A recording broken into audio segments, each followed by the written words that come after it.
So hello everyone, welcome back to this channel भारदास tutorial. So आज के इस वीडियो लेक्चर में हम 8 स्टैंडर्ड का मैथ्स करने वाले हैं।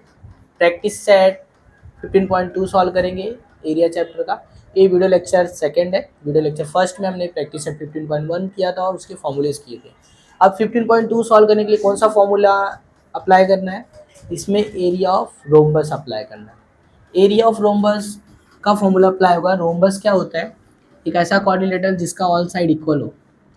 रोम्बस इस साइड टाइप का होता है, इसके ऑल साइड क्या होते हैं? इक्वल होते हैं, ऐसा रोम्बस होता है। This is called rhombus.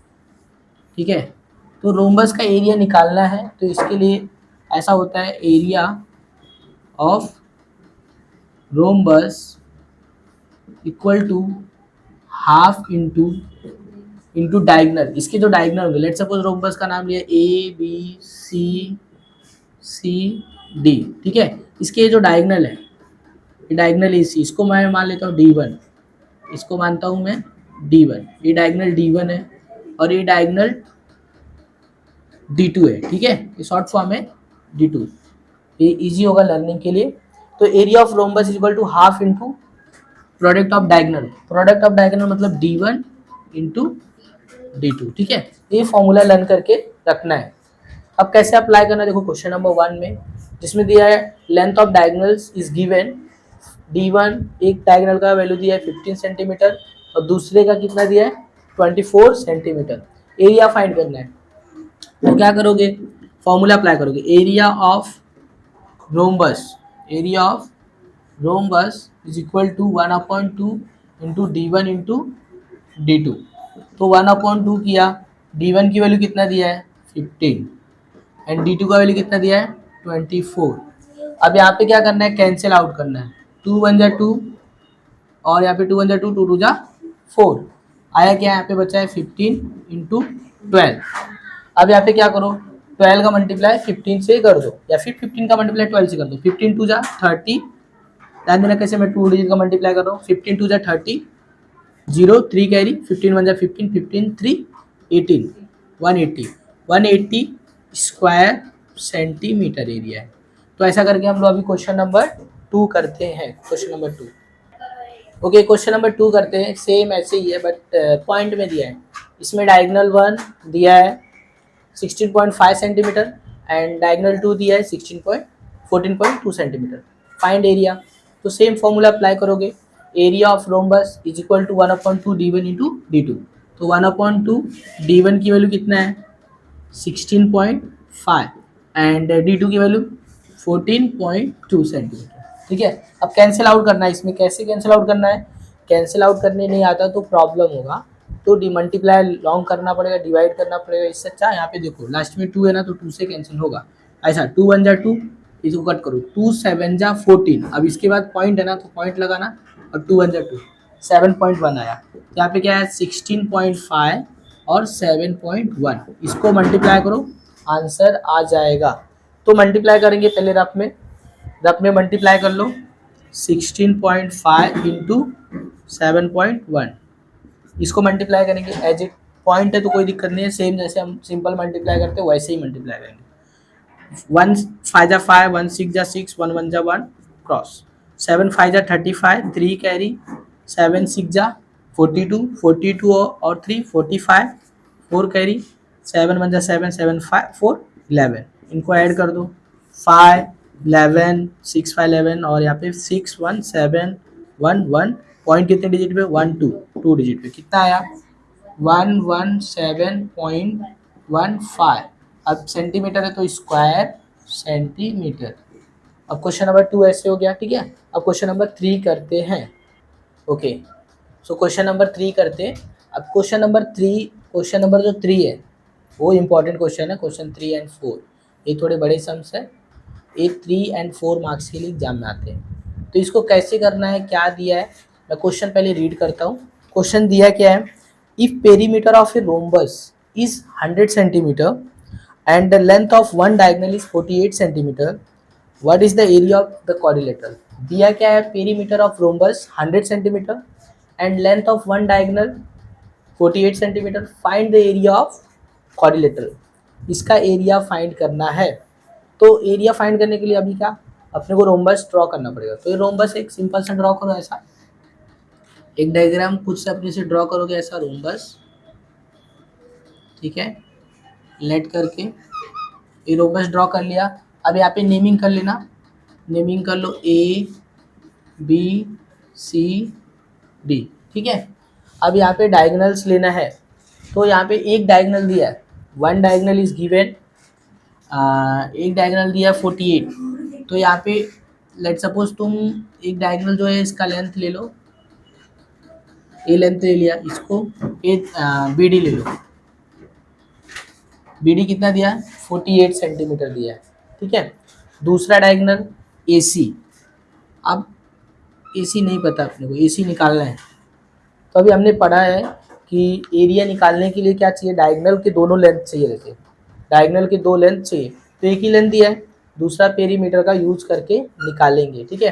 अब तक ध्यान दो यहाँ पे, इसके अंदर हम एक प्रॉपर्टी यूज करेंगे, डायगोनल का जो प्रॉपर्टी होता है वो, डायगोनल का प्रॉपर्टी होता है कि परपेंडिकुलर बाइसेक्ट ईच अदर करता है। डायगोनल क्या करेगा, एक दूसरे को परपेंडिकुलर बाइसेक्ट करता है, मतलब अपने इक्वल पार्ट में बाइसेक्ट करता है। जैसे इसका लेंथ और इसका लेंथ इक्वल होगा, इसका लेंथ और इसका लेंथ इक्वल होगा, और एक दूसरे को 90 डिग्री पे बाइसेक्ट करता है, 90 डिग्री पे बाइसेक्ट करता है।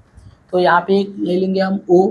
अभी हमने माना था क्या कि जो बी डी है, बी डी को लिया था 48, समझो ये पूरा 48 है, ये पूरा 48 है, तो 48 का हाफ कितना होगा, ये 48 है पूरा, तो इसका हाफ कितना होगा, 48 का हाफ 24 हो जाएगा। तो ये पता चल गया हमें 24 है, ठीक है। और पेरीमीटर दिया है, पेरीमीटर से एक साइड का वैल्यू निकल जाएगा। तो यहाँ से यदि मैं ये ओ निकाल लूँ, इसका डबल करके ओ सी निकल जाएगा। तो स्टेप बाय स्टेप करने वाला हूँ, देखो अब क्या करेंगे, ये जो हमने लिया है इसमें पेरीमीटर, पहले पेरीमीटर से एक साइड निकाल लेंगे, ठीक है। तो यहाँ पे पेरीमीटर अप्लाई करो सोल्यूशन के लिए, यहाँ से perimeter of rhombus, perimeter of rhombus क्या, रोम्बस के ऑल साइड क्या होते हैं, इक्वल होते हैं, ऑल साइड क्या होते हैं इक्वल, तो क्या होगा 4 इंटू साइड हो जाएगा, ठीक।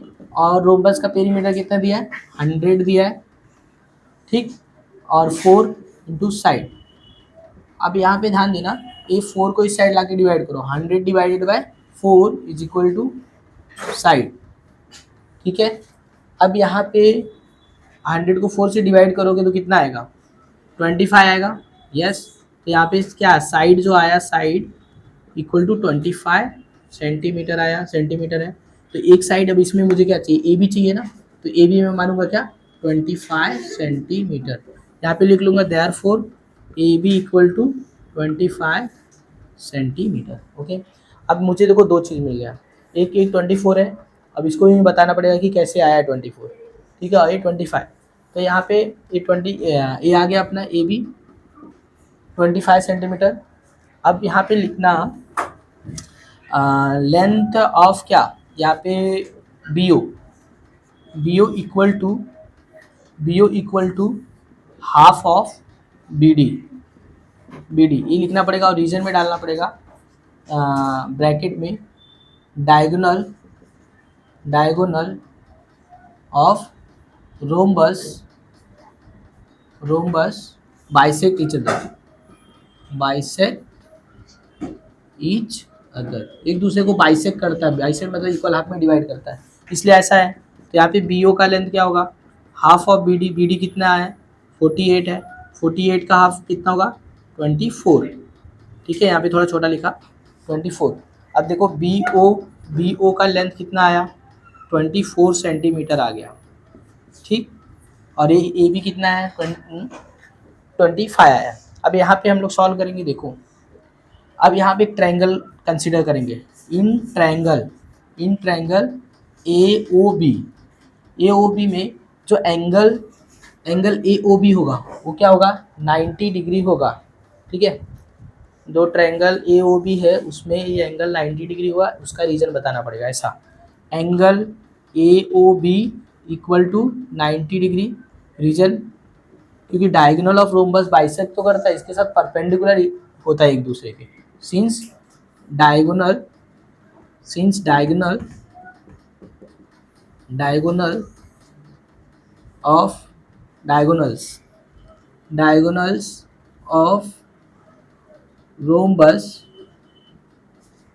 perpendicular to each other, perpendicular to each other, ठीक है, एक दूसरे के परपेंडिकुलर होता है इसलिए 90 डिग्री है। अब किसी भी ट्रायंगल के अंदर 90 डिग्री होता है तो राइट एंगल ट्रायंगल होता है, तो हम उसमें अप्लाई करेंगे पाइथागोरस थ्योरम। तो यहाँ पे बोलोगे बाय पाइथागोरस थ्योरम। अब पाइथागोरस थ्योरम में इस ट्रायंगल में ए ओ बी में पाइथागोरस थ्योरम अप्लाई करते हैं तो ये जो सामने का साइड है वो हाइपोटेनियस होगा, इसको बेस मान लेंगे, इसको हाइट मान लेंगे, ठीक है। तो यहाँ पे करेंगे ए बी स्क्वायर, हाइपोटेनियस क्या है ए बी, इसमें equal to B O square plus A O square. समझ में आया, पाइथागोरस थ्योरम अप्लाई किया। अभी ए बी का वैल्यू दिया है 25, तो 25 का स्क्वायर कर लेना, और बी ओ का वैल्यू कितना है, बी ओ का वैल्यू कितना 24, 24 का स्क्वायर कर लेना प्लस ए ओ को छोड़ दो ऐसा। 25 का स्क्वायर कितना होता है 625, और ये कितना होता है 576 प्लस ए ओ स्क्वायर। अब यहाँ पे ध्यान देना, ए 576 इधर लाके माइनस करो, 625 minus 576 equal to A O square. अब माइनस करेंगे तो कितना आएगा यहाँ पे 15 माइनस 6, 15 माइनस 6 कितना होगा 15 माइनस 6, यहाँ पे 9, और यहाँ पे 11 माइनस 7 4, और यहाँ पे 49 आ रहा है, ठीक है। तो ए ओ कितना आया 49। अब यहाँ पे सॉल्व करते हैं, स्पेस कम है तो अब देखो ये स्क्वायर है ना, दो taking square root on both side, दोनों तरफ स्क्वायर रूट लोगे, ये लिख भी सकते, नहीं लिखते हो तभी भी डायरेक्ट चलेगा यहाँ पे। ये 49 को रूट में कर लोगे और ये ओ जो रहेगा स्क्वायर हट जाएगा वहाँ से, ठीक है, क्योंकि स्क्वायर रूट दोनों तरफ लिया तो स्क्वायर रूट से स्क्वायर कैंसिल हो जाएगा और स्क्वायर रूट में आ जाएगा। अब 49 किसका स्क्वायर है, याद होना चाहिए 7 का स्क्वायर है, यस, तो 7 हो जाएगा ए ओ इक्वल टू 7, तो therefore A O equal to 7 centimetre, yes. अब हमें पता चला कि ये कितना है 7 है, तो ये कितना होगा ए भी 7 होगा, दोनों को मिला लेंगे तो 14 हो जाएगा। तो यहाँ पे लिखना पड़ेगा देयरफॉर जो ए सी है, ए सी वो होगा 2 time of A O. Reason में क्या डालोगे, रीजन में सेम ये जो रीजन है diagonal of rhombus bisect each other, ये रीजन यहाँ पे कॉपी पेस्ट कर दोगे, ठीक है, सेम रीजन। अब यहाँ पे ए सी कितना आएगा, A C equal to A 2 time of A O कितना आया 7, तो यहाँ से 7 टू जा 14 सेंटीमीटर हो जाएगा ए सी। तो यहाँ से देखो हमें दो डायगोनल मिल गया, एक डायगोनल ऑलरेडी डायगोनल एक गिवन था 48, दूसरा आ गया 14 सेंटीमीटर। अब हम इसका एरिया इजीली फॉर्मूला अप्लाई करके निकाल सकते हैं। तो एरिया मैं कहाँ निकालूंगा, एरिया के लिए स्पेस कम है तो एरिया यहाँ पे निकाल देते हैं, दिखेगा ना, यस। तो देखो एरिया मैं यहाँ पे निकाल रहा हूँ, ध्यान देना, एरिया ऑफ रोम्बस या फिर quadrilateral rhombus is equal to क्या होगा 1/2 into D one into D two. तो डी वन क्या है इसमें बी डी है और क्या है ए सी है, यस। तो 1/2 इंटू बी डी कितना है 48 और ए सी कितना आया 14 आ गया। तो यहाँ पे क्या करना है, इसको कैंसिल कर देना, 2 1 जा 2, 2 7 जा 14। अब यहाँ पे क्या करना 48 का मल्टीप्लाई 7 से कर दो, ठीक।